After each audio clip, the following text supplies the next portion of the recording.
Hey, this is Tarence Lauchié, and I'd like to thank you for tuning in to this podcast, The Growth Exchange.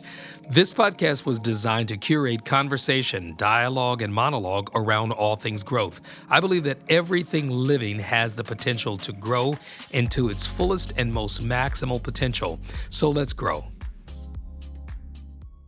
Hey, welcome back. I'm Dr. Tarence Lauchié, and you tuned into the 16th episode of the Growth Exchange podcast. I'm excited specifically because when an individual turns 16, they're moving into a very auspicious stage in life. They're not quite adults, but yet they're no longer kids. And of course, they're beginning to feel themselves, as they would say, right? Well, appropriately, I've got a guest here who's well beyond 16, but he gives us that youthfulness as well as that maturity of having been in business, in ministry, economic development, and lots of other things. And I want you to help me to welcome Ian Watts. Thank you so much, sir. I shared before we joined that it's always a treat when we have an opportunity to hang out. But it is especially a treat to be here for your new and exciting podcast. So this is great. Thank you for having me. 16 episodes, right? 16 is pretty cool. So this is a special one since you're the 16th guest that's sat across from me. We're going to talk about a lot of things today. But what do you want to talk about first and foremost?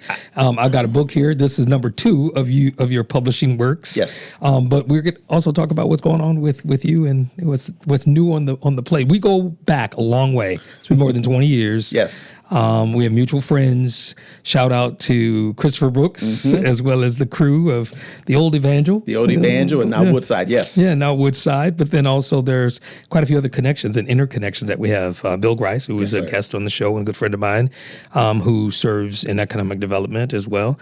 So that being part of my background, we could start there, or we could start with what you're doing to make the world a better place. That's really hard. That's a lot of pressure. I know, that's big, right? Well, I can share... Maybe this might be a good starting point. I can share what is the greatest catalyst for personal growth, and maybe that can be a good starting point. You're on script. That's good. Interestingly, I've always had a desire, based upon my own background, to be what I didn't see. And what that means practically is I've always had a deep passion to work with entrepreneurs, small business owners. And more recently, I would say inside of the last 18 months, I have been challenged so that I can fulfill my vision to build businesses to bless the world, and so that I could have a multiplicative impact. I've transitioned my focus, which is stretching me in ways that I hadn't anticipated being stretched, as I change who I'm serving from small business owners to larger corporations. So that has been something that has been stretching me. I'm still stuck on multiplicative. It's a podcast among friends. So that means that you're helping a whole lot of people do a whole lot of things. I am transitioning to do that. So I have recently launched a company called the Employee Retention Group. Okay. And the big problem that I'm solving for large corporations is turnover, which is a big problem. But to do that, I'm going to be working directly with all of their employees. So the thing that is exciting, and I would even dare say, though I believe in doing it afraid, a bit scary, is the scale, simply because of the magnitude of the capacity that I'll need to be able to serve them. Sure, so meaning you'll be doing a lot of subcontracting. Yeah, I'm looking forward to having further dialogue about it. So that has been probably the greatest driver of my personal growth. Sure. Because if I were completely honest, I would say I did it kicking and screaming, because it has been my story and it has been a huge part of my identity as the small business guy. I wanted to be the guy who's helping people, the smaller guys, accomplish their goals and dreams. Yeah. So they will always have a special place in my heart. And I believe that some of the greatest breakthroughs in one business come from outside of the particular industry that the business is in. Yeah. And for a host of different reasons, I'm always going to have a special place in my heart for the small business owners. But I believe, based upon the impact that God would have me have on the world, that I need to serve the bigger boys, so to speak. So you're living a micro life doing macro things. Yeah, it's an interesting dynamic, especially because we were just talking about this. I'm an introvert. I am a trained extrovert. So I wanted to be, when I was younger, I wanted to be a quiet, wealthy guy. Yeah, just a quiet, wealthy guy. We're going to get to that. I do want to frame the conversation just so that somebody maybe, just kind of tuning in or heard about this podcast. It's about all things growth. And we're talking about personal growth, economic growth, global impact that you're making thinking, like I said, in the 20 some odd years that we have known each other and been friends, I've seen you literally turn millions upon millions of dollars, or hundreds of people, if not thousands, towards success. And that's in a lot of different ways. And you know how to be, as they would say, Paul learned how to be a bound and to be a base. You know how to do both, right? Absolutely. You got some military background. You've got all these things. Or, No, not military. Not military. No. Well, there's some experience that I think uniquely qualified you to do what you do. There's a resilience. The resilience. Well, you know what? I'll share my Your background. collegiate years or something. Well, here's what I do. I think this may give a little bit of context. Yes. I was born and raised on the east side of Detroit. Likewise. Yes, sir. Yes. So we're in the army of the Lord. Absolutely. So in many ways, my story is a familiar one to not all, but many boys and girls that grew up in urban areas, in that my father was in prison. My mother, brother, and I lived on welfare. We lived on less than $580 per month. So as you can imagine, I wanted to get as fast and as far away from that reality as possible. Yeah. So I saw entrepreneurship as a way out, because at the time, we know better, but at the time I thought that money was the answer to all of my problems. And I would even dare say that I became obsessed. I couldn't see anything else. I practiced. But chasing the bag, as they would say? Yeah, I was chasing the bag. I practiced willful ignorance. If I couldn't make a direct connection between this thing, whatever this thing was, and where I wanted to go, I wasn't hearing of it. So I wanted to become successful. And not only that, I wanted to become a millionaire. And that wasn't enough. I wanted to be a millionaire by 30. Thankfully, I became a millionaire 4 years ahead of my goal by the age of 26. But to the point that you made earlier, a base and a bound, the bottom fell out of my first business. And that's because I got really good. Because it's hard to handle $1 million when you're still a kid. Yeah. And I got good at doing what I learned how to do, which was do deals. I learned later that there's a vast difference between building a sustainable and scalable business versus doing deals. But it was in the midst of that process, though, a failure, that I really, God began to deal with my heart and help me discover my why. And so I resolved that I wanted to build businesses to bless the world, and I wanted to be what I didn't see. Sure. So to a huge extent, as I mentioned earlier as we opened, it was challenging for me because a huge portion of my identity is tied up or has been formed and shaped by serving others like I was. Sure. So I've been doing that for the past 2 decades. Well, I know that you mentioned, being what you didn't see, and then also helping to build businesses that are pretty much successful in different ways. Real estate was one of your first endeavors. That's how I got started. And that's what I remember now. That's how I got started. You were a millionaire in real estate early on. I actually got started with a Carlton Sheets home study course. If you remember, yes, I remember. Infomercials that the infomercials that would come on with Carlton, and he would have slacks on with razor lines in the slacks. Yes. And he's sitting in this big, beautiful mansion, and he's interviewing his students. You could have all of this. And as it turns out, you can. And it was no money down real estate. And it worked out well for me because I didn't come from a family with money. So it or worked real out. Estate. Or real estate for that matter. So I got a hold of that course at the age of 16 and change, and I studied it for 2 years. And when I was 19, I was able to acquire my very first investment property, and I just kept going. And that was the from there. multifamily unit? No. It was single family. Was that the single family? And I paid too much, didn't have enough reserve. But the second deal was a beauty. I was able to acquire it. I was able to get $20,000 immediately from it, and then I was off. So I was doing that. Interestingly, my wife and I jokingly say that 06 was a good year. That's because 06 is when the very first when the bottom fell out of my very first business. I was on a missions trip in Uganda, Africa. Okay. Very first international mission trip, expecting to come back to Financial Easy Street. But in the last quarter of 06, we had 6 close deaths. Very close deaths. And the bottom fell out of my business. And then my wife became deathly ill with the birth of our first daughter. So it was an interesting experience, to say the least. So you're not without trial. You're not without what they call the crucible experience. No. So based on where you've come from and where it is that you're heading, that you keep mentioning, two main goals and objectives. One of them has to do with people and the other one has to do with businesses. Absolutely. I think your passion toward people is exhibited, and I haven't had a chance to read it. I thumbed through it, but this is a draft copy of a book that you are in the process of publishing. It's called Clichés. Enhance your mindset, increase your drive, and experiencing lasting joy. Discover the psychology, neuroscience, and wisdom behind commonly shared yet often ignored phrases. So you and medical doctor Randy Pierce put this together. Talk a little bit about this so people will know the multi-dimensions of Ian Watts. Well, first, I loved the product placement. Did you see how you held the product placement? Right there. I'm talking to the crew over here. Yeah, the product placement was great. And secondly, let me say that this is only a draft, and I've shortened this dramatically, but thank you for showing it. Thank you for showing it. So here's one of the things that I found really, really challenging and now more interesting than anything else. What makes my heart pant is helping people achieve their goals and dreams. I actually, sometimes to a fault, live vicariously through my clients' businesses. Absolutely. I just get excited about what they're doing and helping them achieve it. And based upon my ignorance and naivete, I used to think that if I could simply, because this is what I wanted. I simply wanted someone to tell me, I didn't want a motivational speech. Right. I didn't want a pat on my head right. and a tap on my backside and people send me on my way. Tell me ABC 1, 2, 3, what do I need to do? Let's do it. And because of that, that's how I approached my coaching in the earlier days.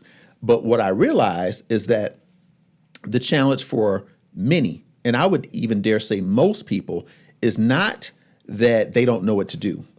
It's that they don't do what they know. So my coaching and consulting is a hybrid. So there is no analysis paralysis because after every coaching call, for example, you walk away with a written set of deliverables inside of the next 2 business days. So you know exactly what you need to do. Sure. So for people who say they have a strong enough why, who are driven, who are investing really, really good money, and say they really want to achieve this goal, whatever that goal is, doesn't even make a difference. I couldn't understand for the life of me, why is it that you're only completing, for my coaches, you're only completing 50 or 60% when you have the time, when we know that you're not beyond capacity. And that's when I really began to take a deep dive into understanding why is it that people don't do what's in their own best interest. Sure, you said that people usually do or need to know what to do when they should do what they know. Yeah, so your coaching practice is quite different than most. So most people, it's not especially in a day and age of AI, it's not that people don't know what to do or can't easily find out. It's they're not doing what they know. Yeah. So that's not a knowledge gap issue or even a skill gap issue. That is a psychology and neurobiology issue. And that's some of the stuff you cover here in the book. That's why I wanted to take a deep dive into psychology and neurobiology for transformation in my life and for my families and that of my clients and their employees. We're on to something because this whole concept of me doing this podcast is to discuss people maximizing their potential. Absolutely. The first book that I wrote with lots of typos was Maximize Life Lessons of a Champion.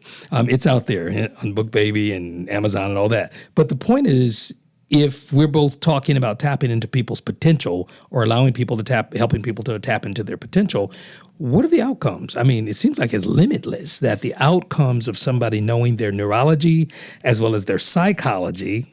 It is nearly limitless. And we do ourselves a disservice by not really understanding how God has made these wonderful brains and bodies. You don't have to become an expert in it, but you need to become an expert in you. And how is it that you can get yourself to do what you're supposed to do when you're supposed to do it, despite how you feel about it? Sounds like discipline to me. Yeah, but the challenge is, how can I get myself to become disciplined? Right. How is it that I can form new habits? Yeah, what triggers me to form new habits or change my patterns of self-defeat? Because most of our lack of success is not lack of opportunity. It's not lack of resources. It's pretty much lack of drive. What causes us to lose our drive? Yes. Yeah, we got about a minute before the break. Let's talk a little bit about it. Is that covered at all? I'm loving this artwork because it's got, the right brain and the left brain, both of those hemispheres working, and they're colorfully active and explosive. Talk about that, So the idea is threefold. I want to enhance people's mindset, their drive, and ultimately their joy. Because typically when we set out to achieve specific goals or to get a certain amount of money, whatever the money is, doesn't really make a difference. It's not the goal itself. It's not even the money. It's how it will make us feel is what we're going after. And most people don't know that. Most people end up spending so much of their time building a bridge to a place that they find out they didn't necessarily want to go to. It's like, is this it? Well, because they seek the endorphin or that feeling of they're looking, arrived, they're looking, I made it. they're looking for the dopamine, and what they don't understand is that we have a baseline of dopamine, right? And what so many people end up doing, we hear the terms turn up, right? There is, because we have a baseline of dopamine and it's supposed to stay at baseline, your celebration shouldn't get too high because you have an equal and opposite crash below baseline. And most people keep continuing trying to, they try to chase the high, so to speak, for lack of better terms. And dopamine fight each other. But you have to give yourself a little bit of time to just feel the blah so that it will reset and we can keep it moving. Let's go back to the why then, because, to borrow from Simon Sinek, of course, is knowing your why. Absolutely. But it's biblical. It's a biblical-based thing that, to everything there is a season and a time, to every purpose under the heavens. And when we identify the season, the time, and the purpose, that's our why. Yes. That answers the question of, God, why did I go through what I went through? Why did I grow up on the east side of Detroit in abstract poverty, only to grow old enough to recognize that you don't have to live this way and you can be the chain breaker, Absolutely. Of your family? Absolutely. Yeah. So that speaks to story. So if you were to ask me, well, let me take a step back and say, if you have a strong enough why, you can deal with any how. We've heard that from Nietzsche. We've heard that and from Dr. Viktor Frankl in Man's Search for Meaning. If you have a strong enough why, you can deal with any how. But how is it that even when you have a strong enough why, for some people, that's still not necessarily enough? And that's where understanding your own psychology and your neurobiology comes into place. Because our brain, contrary to popular belief, is not designed to make us successful and happy and fulfilled. Right. Our brain is designed to save energy so that it can run our bodies and keep us safe. And I say safe in air quotes. Doing. Yeah. Even though there are no tigers chasing after us, and the vast majority of us, especially here, not wrestling with third world challenges, we don't have to go out and find our food and be aware of dangerous predators. But our bodies are still reacting that way. Oh, yeah. So when you understand how things are functioning, when the fear monster rises, you recognize, oh, this is not necessarily a stop sign. This is a go sign. So it's understanding those types of things that are really, really helpful. Understanding that in order to learn, two conditions have to be met. You have to be both focused and alert. And acetylcholine gives you a slight agitation. That agitation, most people stop when you should actually push through. The brain doesn't even want to change until it has a reason to. Sure. So neuroplasticity, which is the brain's ability to change in response to stimulus, we actually have to give it a reason. So we need to have these wonderful neurochemicals, and we need to know how we can create those to get the change that we're looking for. So I'll pause. You're getting into some deep stuff because we need to take a break. Okay, we can take a break. My brain is tired. No, no, we are going to take a quick break. When we come back from the break, though, we'll get further into this book. You and Dr. Randy Pierce put this together. Yes. I want to know a little bit about his background because you sound like you've been in medical school, man. You sound you sound like you've discovered some things that are practical in line with the economic development that you do on a broad base. You do it from a government perspective. You do it on a personal level. You've done it even for some kingdom advancement. So after the break, we're going to come back and talk some more with Ian Watts. This episode is sponsored by Speak Media Services, where we believe everyone deserves the opportunity to capture and preserve their unique stories. You're not just another number in the crowd. Your individuality matters. Our intimate photography and videography services are tailored to your vision and budget, ensuring your essence shines through. Allow us to help preserve the moments that mean the most. With our support, you'll create cherished keepsakes to treasure for years to come. Speak Media Services, your story, your way. Hey, we're back, and I'm talking to Ian Watts. I want to say Dr. Ian Watts, but man, School of Hard Knocks, right? Absolutely. But then also some great research, some experience, and good partnership. Tell me a little bit about Randy Pierce and what you guys discovered in putting this project together when you're looking at interfacing neuroscience with psychology and wisdom. Absolutely. So with the opioid treatment clinic that I mentioned, Dr. Pierce oversaw the medical portion of it. Sure. So when you open an opioid treatment clinic, you're dispensing medication. So it's the practice of therapy and medicine, and you're combining those two. So he was a psychiatrist at the clinic. And so we had a wonderful relationship, and I shared with him about this book. And so I wanted to make sure I had someone who added the scientific rigor to the book. Sure. It does not read like a textbook because it's written by an entrepreneur. Oh, right. I was going to say, but we should also frame the fact that the reason why you were involved in the opioid clinic was because it was a business venture for you to do development with some investors in business. Absolutely. Yeah. So, Absolutely. So it's amazing how God uses who you are and where you are to bring you into a place that can take you to where it is that you're supposed to be. Absolutely. This book could easily become a bestseller based on the interface. But tell us a little bit about it. You started as an entrepreneur. You got a hold to or met with Randy Pierce, and out of it comes this book. Sure. So I've had always a strong desire to understand what is it that makes the difference. Why is it that people can't do what's in their own best interest? Why is it that despite the fact that I have goals and I'm driven, why is it this seems so challenging for me to do right now?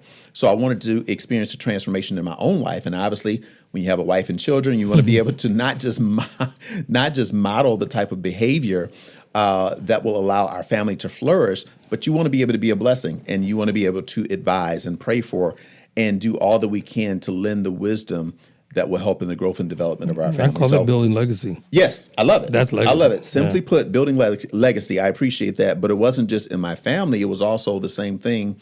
It was a people issue. Mm-hmm. It wasn't limited to my family or entrepreneurs. This is a people challenge. So I think we would all do well to understand a little bit more about how God has created these wonderful brains and bodies. As I think about growth, my definition of it is, which a lot of people won't like. They like the two words in the middle. They're not going to like the bookends of it. When I think about growth, I think of it as the process of increasing or development over time. Most people like increasing, they like development, they don't like the process, and they don't like over time. But almost everything great is on the other side of hard, and that typically takes a pretty significant amount of time. But understanding what it's going to take to ensure that you can go through that journey, and you don't just go through it, but you literally grow through it, is important. So understanding your psychology and how it works is helpful. Understanding, for example, that most everything we do is state dependent based upon what we're thinking and how we're feeling. Yeah. So for simple terms, if we are trying to help ourselves do what's in our own best interest, it would behoove us to change our mental and emotional state. If we're tired, if we're slumped, and our posture and everything shifts. If we're tired and we feel like we've gotten kicked and we didn't get enough rest and we're not well fed, we didn't sleep that well at night, we kept tossing and turning, and then things didn't go well at work, and then someone asks for a favor or our kids ask for permission to do something which otherwise would be okay, everything feels like a burden. Yeah. Right? Yeah. So your response is different based upon your mental and emotional state. So learning how to change your mental and emotional state is important. And most people make the mistake of trying to change their minds with their minds. So there's a concept called physiology first. Okay. If you want to change how you think and how you feel, do something with your body. Yeah. Literally get up, jog in place. Go for the walk. Do dragon breath. Yeah. That's one of the fastest ways to change your state. So understanding that when you're trying to sit down and follow the schedule that you painstakingly put together, understanding that, oh my God, I'm exhausted. I don't want to do this. The last meeting that I just had wore me out, but this is important. I put it in my calendar for a reason. How can I get myself to do this right now where the rubber meets the road? These are very practical steps and very tools. practical, right? Yeah. So, that's one of the key things to experiencing growth and transformation is you have to learn how to manage your mental and emotional state. Secondarily, you have to tell yourself the right stories. If you don't tell yourself let me just give an example. If you're going through a challenging season, you can tell yourself a number of different stories, but let me just give one that will contrast.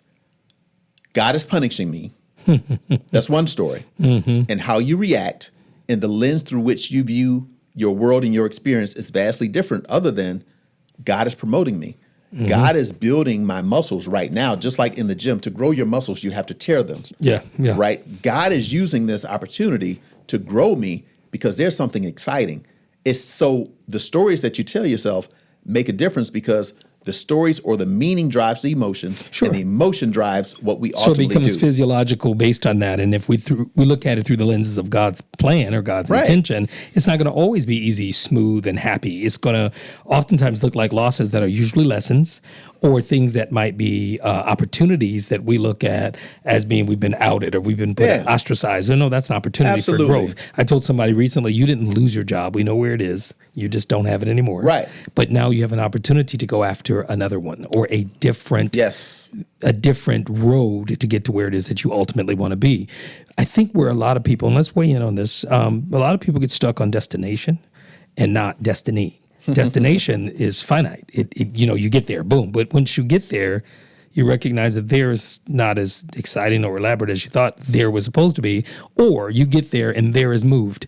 There is a present tense word, and we don't even look at it like that. We look at it as over there. Well, when you get over there, there's an over here. Absolutely. And an over there and an over there too. So if we look at destiny instead of destination, how does this all fit? How does the physiological changing of your mind and operating within the disciplines of your neuroscience, how does that work with destiny versus destination? I love that for a host of different reasons, and a number of different things are coming to mind. There is a part of our brain called the MACC, the mid-anterior cingulate cortex. Many believe it is I knew the that. seat. Of course you did. I did too. Right when Dr. Pierce explained it to me, I said, I knew that already. But they believe. I should have Dr. Pierce here. Right. It is the seat. People believe it's the seat of grit. It expands. The more you lean into difficulty, Sure. the greater this brain area expands. And Figuring it out. yeah. So the more you lean into it, so they believe it's the seat of grit, perhaps the seat of will. So I mentioned that because all along the way of the journey, which is important, and I can tell you about how important journey is because Also known as destiny, as opposed to destination. I spent so much time trying to get there that I didn't enjoy any of the journey.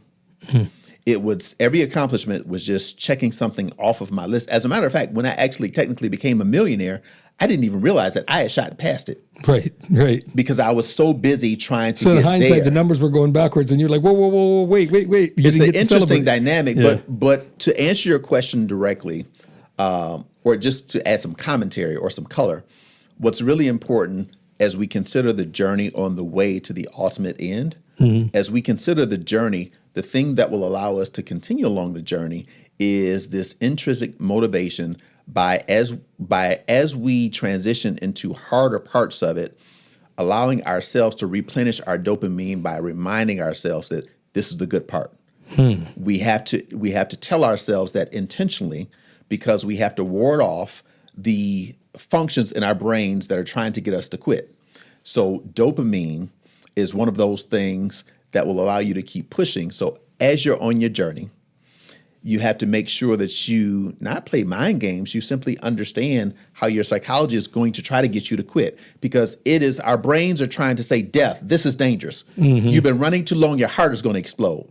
It will use anything that it can to get you to stop because, again, it wants to do two things. It wants to be lazy and rest, and it wants to ward off anything that is perceived as dangerous. Yeah.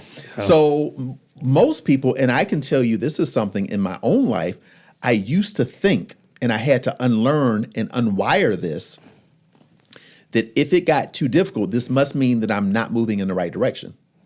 And if you think that, you'll never experience a breakthrough. Well, that's the entrepreneur in you speaking, though. And entrepreneurs are people who are willing to calculate the risk and take the leap anyway. Absolutely. Knowing that there's a 50% chance of succeeding or failing. Absolutely. They look at the success side of it. Tie your faith into that. I want you to tie into the fact that we understand to an extent some of the neurology, neuroscience, as well as our emotional intelligence. So glad you asked. Give me the faith perspective on this. Oh, my goodness. Because I know that that's part of the core of who you are, and that might be the wisdom piece, because wisdom comes from God. It is the core. You can't get wisdom even through experience. You get wisdom from God, period. Yes. Proverbs, the beginning of wisdom, fear of the Lord. I love that the more I study psychology and neuroscience, the greater it deepens my faith. Because Scripture is so loaded in things that we may say and we've heard for years and years that unfortunately has become white noise or cliche, if you will, but it's important. For example, as a man thinketh. As a man thinketh in his heart, so is he. Yeah. That speaks to identity and mindset. It is the lens through which you view the world. It's also a presumption that you're thinking. What- That's a presumption. You remember as a kid, it says, "What were you thinking?" I said, "That's it. I wasn't." Yes. The reason why I did that is because I wasn't Yes. thinking. But go ahead. Yes. When you hear things like the power of life and death is in the tongue, it gives whole new meaning when you understand that, oh my goodness, the impact of negative things that I say aloud have a much greater impact in my mind and on my physiology and my emotions than positive things. Which means that you're emitting all things to coincide with whatever that negative thought is. It's so amazing. And then when you actually go a little bit further, and this is heartbreaking and scary for people who are in concentration camps who were otherwise healthy, but there have been studies that have been fed propaganda To believe something other than the truth. there's no hope. If you don't have a compelling future, you can literally think and talk yourself to death.